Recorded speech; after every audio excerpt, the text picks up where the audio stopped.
Senior నటి రాధకుమార్తెగా టాలీవుడ్ లో అడుగుపెట్టిన కథానాయిక కార్తీక తొలి చిత్రం జోస్తో నాగచైతన్య సరసన నటించి గుర్తింపు సంపాదించుకుంది. ఆ తర్వాత తెలుగులో అవకాశాలు అందిపుచ్చుకోవడంలో కాస్త వెనుకడుగేసిన కార్తీక కోలీవుడ్ లో బిజీగా మారింది. మలయాళంలోనూ నటించి విజయవంతమైంది. ప్రస్తుతం యంగ్ టైగర్ ఎన్టీఆర్ తో నటిస్తున్న దమ్ముతో టాలీవుడ్ లోనూ వరుస అవకాశాలు వస్తాయని గట్టి నమ్మకంతో ఉంది. ఎవరికి కనపడదే ప్రేమది రూపం, ఏ చెవికి వినబడదే ప్రేమది రాగం. జోష్ అక్కినేని నటవారసుడు నాగచైతన్య తొలి చిత్రం. ఇదే సినిమాతో టాలీవుడ్ ను పలకరించిన కార్తీక ప్రస్తుతం నడుస్తున్న ట్రెండ్ కు భిన్నంగా ఈ చిత్రంలో చిన్నారులకు పాఠాలు చెప్పే టీచర్ గా కనిపించిన ఈ చిన్నది చక్కటి అభినయాన్ని ప్రదర్శించింది.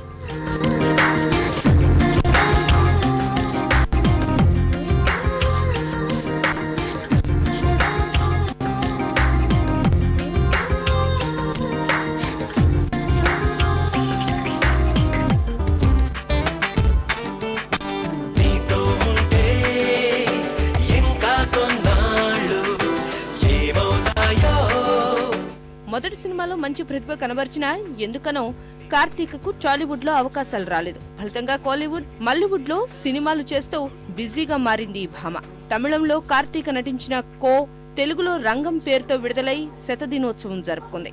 ఈ చిత్రంలో పాత్రికేయురాలిగా నటించి మెప్పించిన ఈ చిన్నారికి టాలీవుడ్ లో ఓ అద్భుత అవకాశం తలుపు తట్టింది.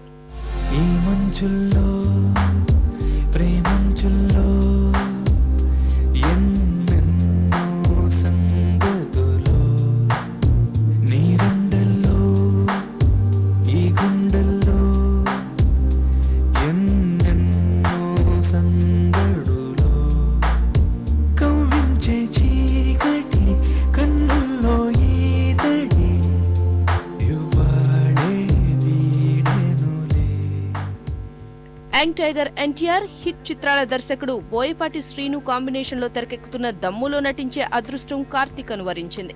ఈ సినిమాలో త్రిషతో పాటు ఈ చిన్నది సైతం నందమూరి చిన్నోడితో ఆడిపాడనుంది. ఈ చిత్రం విజయవంతమైతే టాలీవుడ్ లో తన కెరీర్ పుంజుకుంటుందని కార్తీక గట్టి నమ్మకంతో ఉంది.